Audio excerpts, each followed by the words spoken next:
طيب بصوا يا جماعه، انتوا لازم تبقى مقتنعين ان احنا في كميه كبيره من الناس اللي احنا عايشين معاها دي ناس مريضه، ناس دمويه، ناس عايزه تتشطر على كائن ضعيف. وهتلاقي نفس الناس دي اللي بتكلمك اصل بره والامان والسلامه هي نفس الناس اللي مش شايفه ان انت بنفس الكونسبت بتاعك بتاع الامان والسلامه والكلام الجميل ده. هو يعني ايه مره حد نازل ببندقيه رش بيضرب كلاب، مره واحد نازل ببندقيه هوا يضرب قطط، حد بيرش سم على عربيه بني ادم زي الست اللي رشت سم على عربيه الست اللي كانت موجوده. بقى ايه نظام السلام والامن كده؟ انت شايف ان ده طبيعي؟ انت تقول لي اصل بره في اوروبا والدول بتاعت بره وطريقه تعاملهم مع الحيوانات الضاله، بره بتلاقي حد نازل ببندقيه رش وبندقيه هوا ماشي بيضرب كده في الشارع. الاطفال اللي انت بتخاف عليهم، السم اللي انت بتحطه في الشارع ده، مش ممكن عيل صغير يقع فيه، عيل صغير يمسكه ويحصل اي حاجه؟ فين الامن في السلامه في ده؟ فانت جاهل بقى، ما سكه بس ودغري قبل بس تقول لي امن والسلامه واوروبا والدول المتقدمه والحريات. انت اساسا فاهم، انت بتشجع ناس ينزلوا ينطوروا سم في الارض، تيجي بقى تلوش اللي تلوشه. انت ما عندكش مشكله ان حد ينزل ببندقيه رش ولا بندقيه هواء ويدور الضرب في الشارع. دي اول حاجه.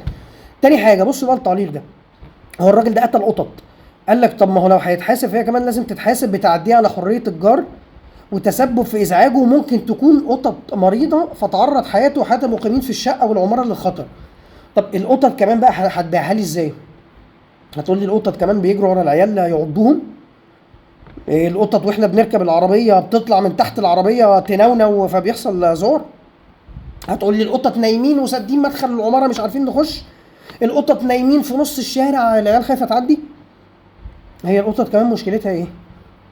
يعني القطط دي انت ما بتحتاجش تهشها حتى. يعني الكلاب ممكن لو كلب متعود على المنطقه ممكن يبقى تنح شويه عادي، نايم على العربيه يفضل باصص لك، نايم في الشارع ما يهتمش.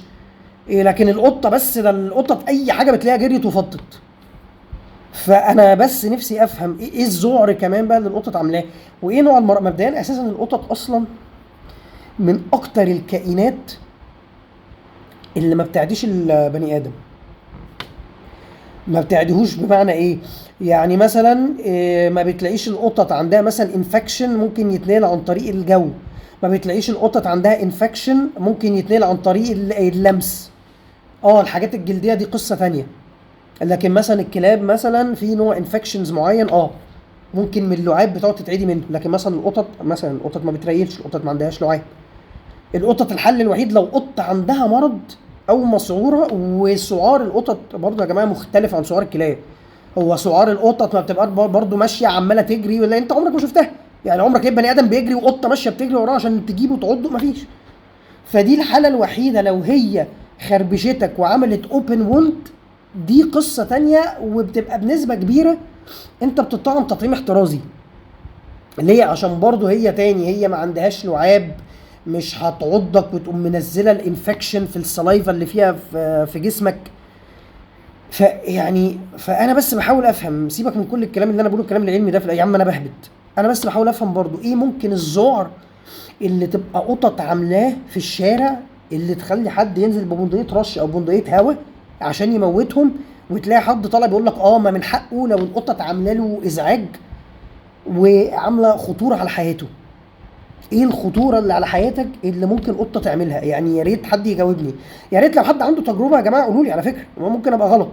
يعني لو حد في الكومنتات ابنك الصبح وهو نازل الباص 3 قطط جري وراه مصممين يعضوه، يجروا ينطوا يتشعبطوا فيه يخربشوا وشه، قولي لي ده حصل، قولي لي لا ده مش افيه، ده فعلا بيحصل. يعني انا نفسي افهم القطط كمان بتعمل ايه.